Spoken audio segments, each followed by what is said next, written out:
அனைவருக்கும் வணக்கம். நம்ம இன்றைக்கி வைக்க போகிறது எண்ணெய் கத்திரிக்காய் குழம்பு. அதுக்கு சட்டி வச்சுருக்கோம், அதில் எண்ணெய் போட்டுக்கலாம்.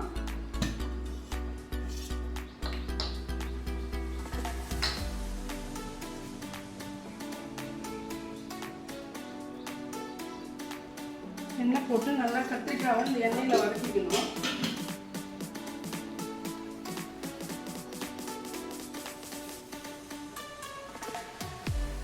கத்திரிக்காவை இது மாதிரி 4 குழந்து உள்ள சொத்தை ஏதாவது இருக்கா பார்த்துட்டு கட் பண்ணிக்கணும்.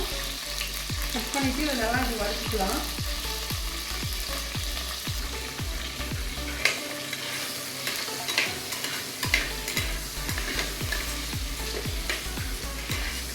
நல்லா இந்த எண்ணெயிலே இந்த கத்திரிக்காய் நல்லா வதங்கிடணும். வதக்கிட்டு எடுத்து வச்சுட்டு அதுக்கப்புறம் வெங்காயம், தக்காளி, தேங்காய் எல்லாத்தையும் வதக்கி அதையும் அரைச்சிக்கணும். புளி கொஞ்சம் ஒரு லெமன் சைஸ்க்கு ஊற வச்சுக்கலாம். கத்திரிக்காய் நல்லா வதங்கிடுச்சு. நம்ம எடுத்துட்டு வெங்காயம், தக்காளி வதக்கிக்கலாம்.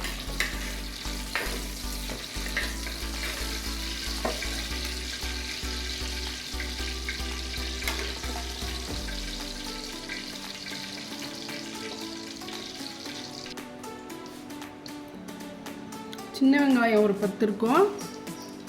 பூண்டு ஒரு பூண்டு, 2 தக்காளி வதக்கிக்கலாம்.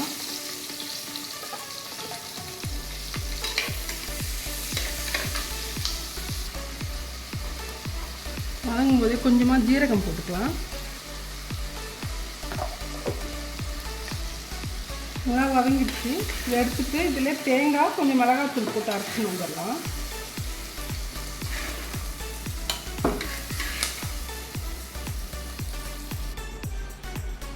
குழம்பு தாளிச்சிக்கிறதுக்கு கொஞ்சம் நல்லெண்ணெய் போட்டுக்கலாம். நம்ம பாருங்க, குழம்பு மிளகாத்தூள், கொஞ்சம் தேங்காய், வெங்காயம், தக்காளி வதக்கினது, அதை ஆயில் போட்டோம்.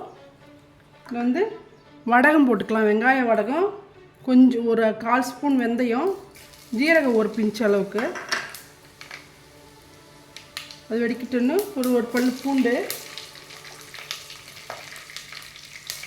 கருவேப்பிலை போட்டுக்கலாம்.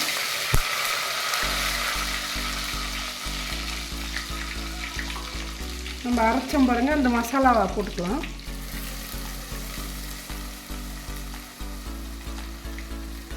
போட்டுட்டு நல்லா வதக்கிடலாம்.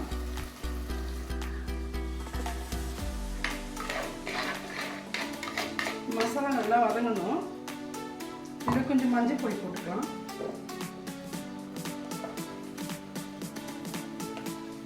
கொஞ்சம் உப்பு, குழம்புக்கு தேவையான உப்பு.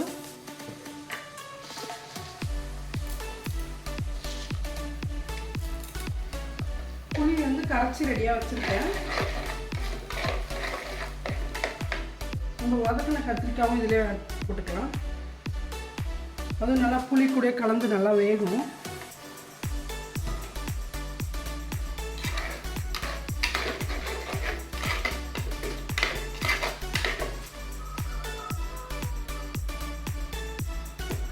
புளி கரைச்சி ஊற்றிக்கலாம்.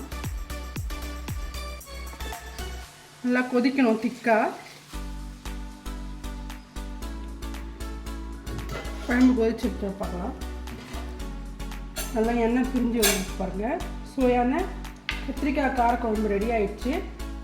அனைவருக்கும் வணக்கம். நம்ம இப்போ செய்ய போகிறது இன்ஸ்டன்ட் வடை. அரிசி மாவு வச்சு 1 கப்பு அரிசி மாவு,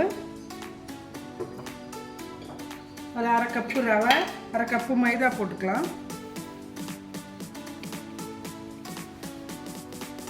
1/2 கப்பு ரவை,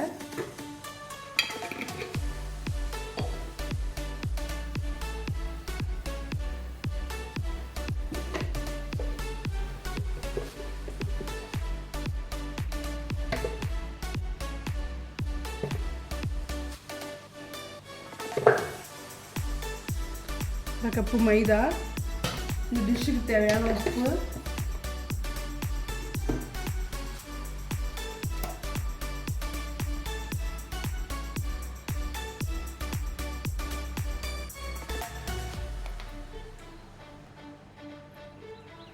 பச்சை மிளகா ஒன்று கட் பண்ணி போட்டுக்கோங்க. இஞ்சி கொஞ்சம் துருவனது போட்டுக்கலாம். ஆனியன் ஒரு மீடியம் சைஸ் ஆனியன் கட் பண்ணி பொடியாக அதுவும் போட்டுக்கலாம்.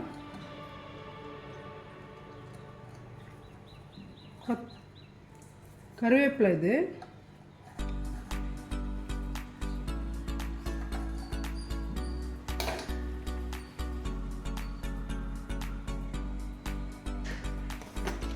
காரத்துக்கு இன்னும் கொஞ்சம் மிளகாத்தூள் போட்டுக்கலாம். போட்டுட்டு இதில் சூடாக கொஞ்சம் ஆயில் ஒரு ஸ்பூன் அளவுக்கு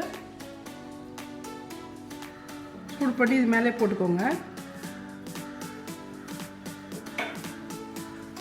போட்டுட்டு நல்லா மிக்ஸ் பண்ணணும்.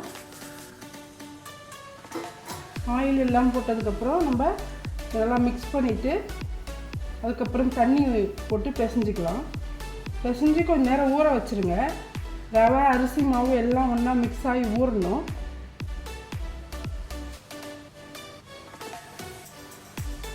நல்லா தண்ணி ஊற்றி பிசைங்க. கொஞ்சம் லூஸாகவே பிசைங்க, ஊறுறது கரெக்டாக இருக்கும்.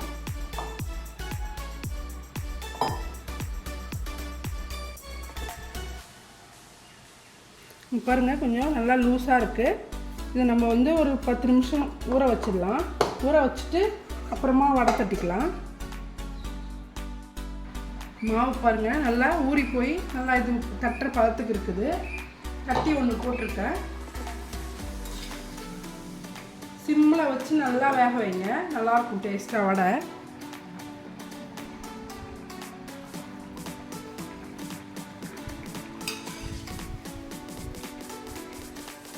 நல்லா சிகப்பாக வர வரைக்கும் வேகட்டும். இப்போ ருசியான இன்ஸ்டன்ட் வடை ரெடி ஆயிடுச்சு.